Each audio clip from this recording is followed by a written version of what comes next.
ہرقل شاہ روم نے قریش کے قافلے میں ایک آدمی بلانے کو بھیجا، اور اس وقت یہ لوگ تجارت کے لیے ملک شام گئے ہوئے تھے، اور یہ وہ زمانہ تھا جب رسول اللہ صلی اللہ علیہ وسلم نے قریش اور ابو سفیان سے ایک وقتی عہد کیا ہوا تھا۔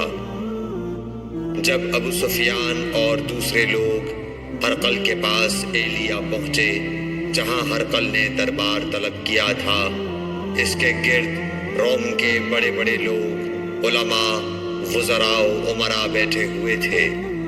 ہرقل نے ان کو اور اپنے ترجمان کو بلوایا، پھر ان سے پوچھا کہ تم میں سے کون شخص مدعی رسالت کا زیادہ قریبی عزیز ہے؟ ابو سفیان کہتے ہیں کہ میں بول اٹھا کہ میں اس کا سب سے زیادہ قریبی رشتہ دار ہوں۔ یہ سن کر ہرقل نے حکم دیا کہ اس ابو سفیان کو میرے قریب لا کر بٹھاؤ اور اس کے ساتھیوں کو اس کی پیٹھ کے پیچھے بٹھا دو۔ پھر اپنے ترجمان سے کہا کہ ان لوگوں سے کہہ دو کہ میں ابو سفیان سے اس شخص یعنی محمد صلی اللہ علیہ وسلم کے حالات پوچھتا ہوں۔ اگر یہ مجھ سے کسی بات میں جھوٹ بول دے تو تم اس کا جھوٹ ظاہر کر دینا۔ ابو سفیان کا قول ہے کہ خدا کی قسم اگر مجھے یہ غیرت نہ آتی کہ یہ لوگ مجھ کو جھٹلائیں گے تو میں آپ صلی اللہ علیہ وسلم کی نسبت ضرور غلط گوئی سے کام لیتا۔ خیر، پہلی بات جو ہرقل نے مجھ سے پوچھی وہ یہ کہ اس شخص کا خاندان تم لوگوں میں کیسا ہے؟ میں نے کہا وہ تو بڑے اونچے عالی نسب والے ہیں۔ کہنے لگا اس سے پہلے بھی کسی نے تم لوگوں میں ایسی بات کہی تھی؟ میں نے کہا نہیں۔ کہنے لگا اچھا اس کے بڑوں میں کوئی بادشاہ ہوا ہے؟ میں نے کہا نہیں۔ پھر اس نے کہا بڑے لوگوں نے اس کی پیروی اختیار کی ہے یا کمزوروں نے؟ میں نے کہا نہیں، کمزوروں نے۔ پھر کہنے لگا اس کے تابع دار روز بڑھتے جاتے ہیں یا کوئی ساتھی پھر بھی جاتا ہے؟ میں نے کہا نہیں۔ کہنے لگا کیا اپنے اس دعویٰ نبوت سے پہلے کبھی کسی بھی موقع پر اس نے جھوٹ بولا ہے؟ میں نے کہا نہیں۔ اور اب ہماری اس سے صلح کی ایک مقررہ مدت ٹھہری ہوئی ہے، معلوم نہیں وہ اس میں کیا کرنے والا ہے۔ ابو سفیان کہتے ہیں میں اس بات کے سوا اور کوئی جھوٹ اس گفتگو میں شامل نہ کر سکا۔ ہرقل نے کہا کیا تمہاری اس سے کبھی لڑائی بھی ہوئی ہے؟ ہم نے کہا کہ ہاں۔ بولا پھر تمہاری اور اس کی جنگ کا کیا حال ہوتا ہے؟ میں نے کہا لڑائی ڈول کی طرح ہے، کبھی وہ ہم سے میدان جنگ جیت لیتے ہیں اور کبھی ہم ان سے جیت لیتے ہیں۔ ہرقل نے پوچھا وہ تمہیں کس بات کا حکم دیتا ہے؟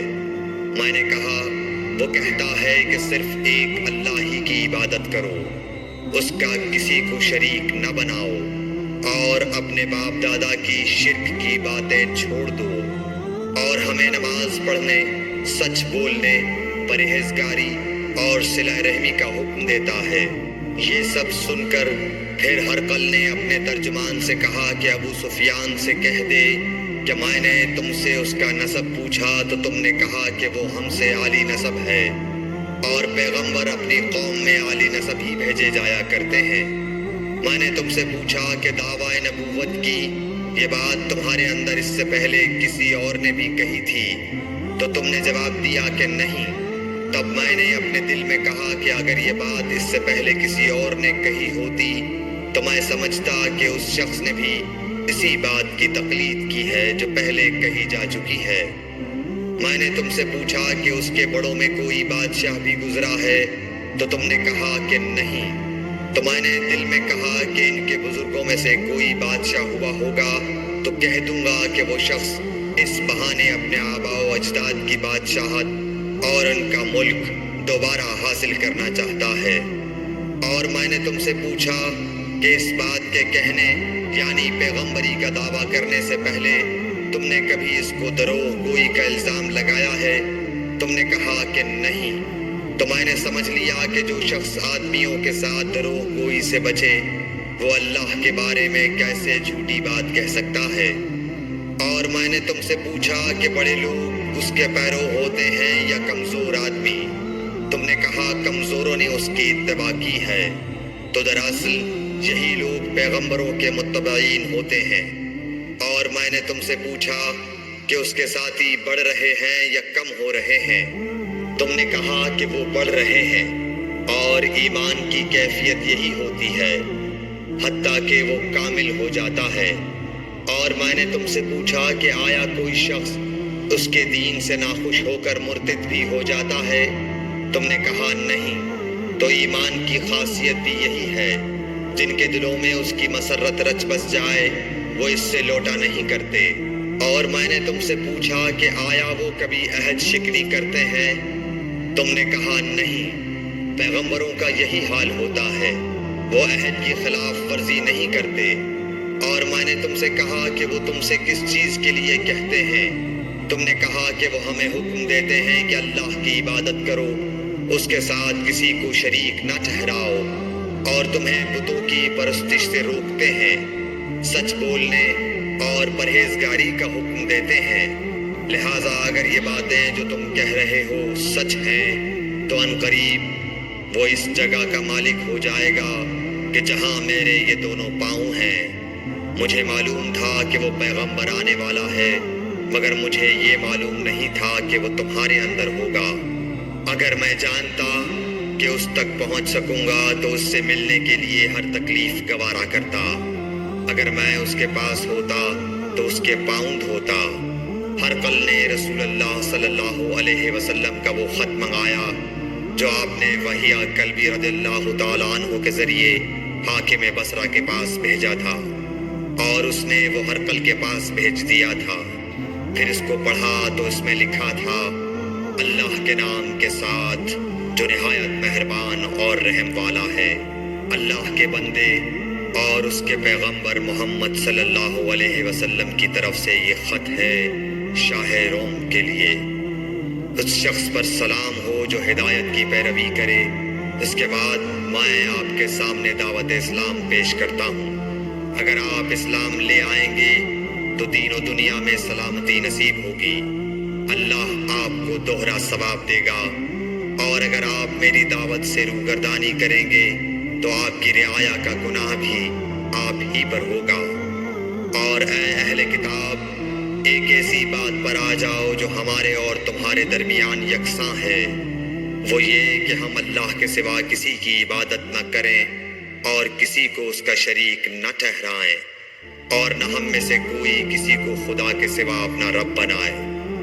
پھر اگر وہ اہل کتاب اس کتاب سے منہ پھیر لیں تو مسلمانوں، تم ان سے کہہ دو کہ تم مانو یا نہ مانو، ہم ایک خدا کے اطاعت گزار ہیں۔ ابو سفیان کہتے ہیں، جب ہرقل نے جو کچھ کہنا تھا کہہ دیا اور خط پڑھ کر فارغ ہوا تو اس کے ارد گرد بہت شور و غوغا ہوا، بہت سی آوازیں اٹھیں اور ہمیں باہر نکال دیا گیا۔